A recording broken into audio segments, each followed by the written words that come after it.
এই আহলে সুন্নাতুল জামাতের আকীদা হলো যোহর নামাজের আগে 4 রাকাত সুন্নতে মুআক্কাদা। মনটা শোনেন, আগে 4 রাকাত কি সুন্নতে মুআক্কাদা, আইন ফরজ আইন কোন না, সুন্নতে আইন, সুন্নতে মুআক্কাদা যোহরের আগে 4 রাকাত, যোহরের পরে 2 রাকাত, কত হলো 6 রাকাত, আর 4 রাকাত ফরজ, কত হইছে?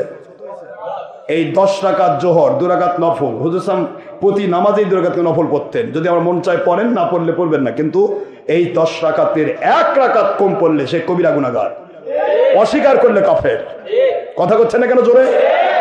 আসেন, আসর নামাজ সামনে 4 রাকাত সুন্নতে জায়েদা হুজুর সাল্লাল্লাহু আলাইহি ওয়াসাল্লাম পড়েছেন। যদি মন চায় পড়বেন, সুন্নতে সওয়াব পাবেন, পড়লেন না গুনাহ হবে না, কিন্তু 4 রাকাত ফরজ। চলে আসেন মাগরিবে। মাগরিব নামাজে আজানের পূর্বে, আজানের পরে মাগরিবের ফরজ নামাজের কোনো নামাজ নাই, ফরজ নামাজের পূর্বে কোনো নামাজ নাই, মনে থাকবে? ফরজ নামাজের পূর্বে নামাজ নেই, এটা আহলে খবিসদের আমল, এটা করবেন না। মাগরিবে দিকে আছে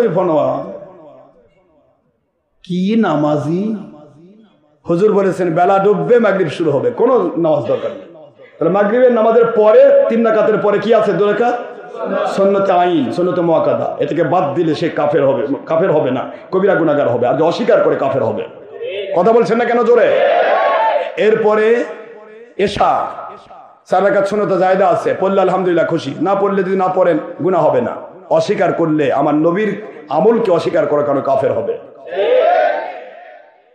আপনি 4 রাকাত ফরজ নামাজ পড়লেন, এরপরে 2 রাকাত সুন্নতে আইন, 3 রাকাত বেতের ওয়াজিব, এটা আপনাকে পড়তেই হবে। ফজর নামাজ 2 রাকাত সুন্নতে আইন পড়তেই হবে, ফরজ তো আছে। অনুরূপ ভাবে জুমার দিন সামনে 4 রাকাত কবলাল জুমা ফরজ সুন্নতে আইন, মাঝখানে ফরজ 2 রাকাত, আর জুমার 4 রাকাতের 2 রাকাত খুতবা। কথা বুঝতে পারছেন? আমার কথা বুঝতে বোঝা যায়?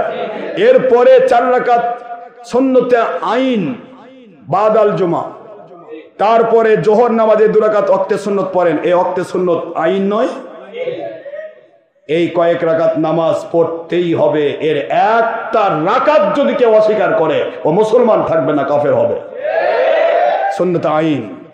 এরপরে নফল আছে, আখিরে জোহর আছে। যারা আমরা আহলে সুন্নাতুল জামাত, আমরা অতিরিক্ত নফল পড়ি, সেটা আপনাদের ব্যাপার। যারা পড়ে না তাদেরকে আমরা জুলুম করবো না, কিন্তু এর মধ্যে হাত বাড়ানোর ক্ষমতা নেই, তাহলে হবে সে নামাজ সুর। কথা কি বুঝতে পেরেছেন?